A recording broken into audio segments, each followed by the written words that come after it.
সেই মহাভারতের সময় থেকে নারীদের বৈষম্য ও প্রান্তিকতার শিকার হতে দেখে আসছি আমরা। বর্তমান সমাজেও নারীদের ক্ষমতায়নকে পদদলিত করে পুরুষদের প্রাধান্যকে অধিকতর গুরুত্ব দেওয়া হয়েছে। নারীরা সমাজের মেরুদণ্ড, এটা উপলব্ধি করেন বিভিন্ন সমাজ সংস্কারকগণ। তার মধ্যে যার নাম না করলেই নয়, তিনি হলেন আধুনিক ভারতের পথিক রাজা রামমোহন রায়। তিনি সতীদাহ প্রথা বন্ধ করে নারীদের ন্যায়ভিত্তিক ক্ষমতায়নের দায়িত্বকে কাঁধে তুলে নেন। কিন্তু আজকের নারী কি সত্যিই ন্যায় পায়?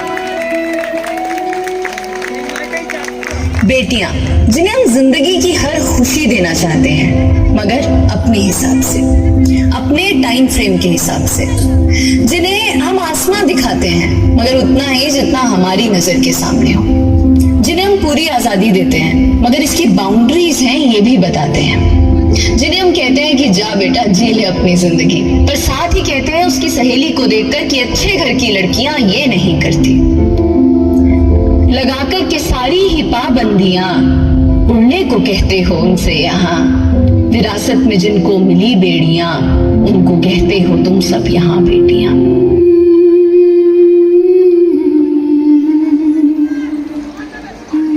আমি সেই মেয়েটি, সেই মেয়ে যার জন্মের সময় কোনো শাঁখ বাজেনি, জন্ম থেকেই যা জ্যোতিষীর ছকে বন্দী, যার লগ্ন রাশি রাহু কেতুর দিশা খোঁজা হয়েছে না তার নিজের জন্য নয়, তার পিতার জন্য, তার ভাইয়ের জন্য, তার স্বামীর জন্য, তার পুত্রের জন্য, কিন্তু যার গর্ভ থেকে আমার জন্ম সেই মায়ের কথা বলেনি কেউ।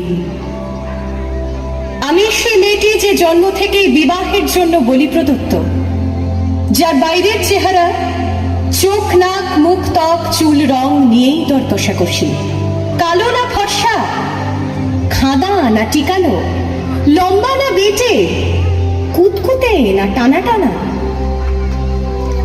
যার মাথার বাইরেটা নিয়ে সকলের ভাবনা, মাথার ভেতরটা নিয়ে কারো কোনো মাথা ব্যথা নেই। আমি সেই মেয়েটি যে ছোটবেলা থেকে শুনেছে জোরে জোরে কথা বলতে নেই, ছুটতে নেই, চেঁচাতে নেই, হাসতে নেই, এমনকি কাঁদলেও তা লুকিয়ে লুকিয়ে। আমি বুঝতে পারিনি যে চাকরির জায়গায় নিজের কাজের কুশলতা দেখাতে নেই। আমি বুঝতে পারিনি যে বিংশ শতাব্দীর শেষ সীমানায় এসে দাঁড়িয়েও এই পুরুষ শাসিত সমাজ বুদ্ধিমতীদের জন্য অপ্রস্তুত। আমি সেই মেয়েটি, জানেন, আমি সেই মেয়েটি অন্ধকারের দিনে ফিরতে পারি না বলেই কি আমি অপমানের জ্বলন্ত কয়লার উপর দিয়ে হেঁটে যেতে চাই দুঃখের দিকে।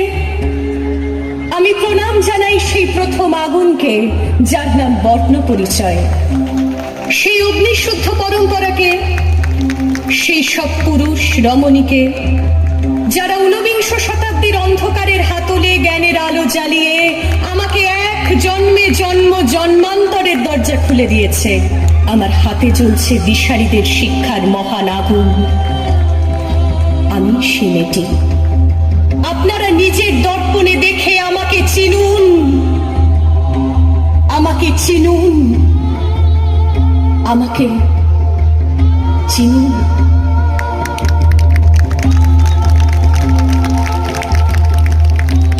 The hand that rocks the cradle.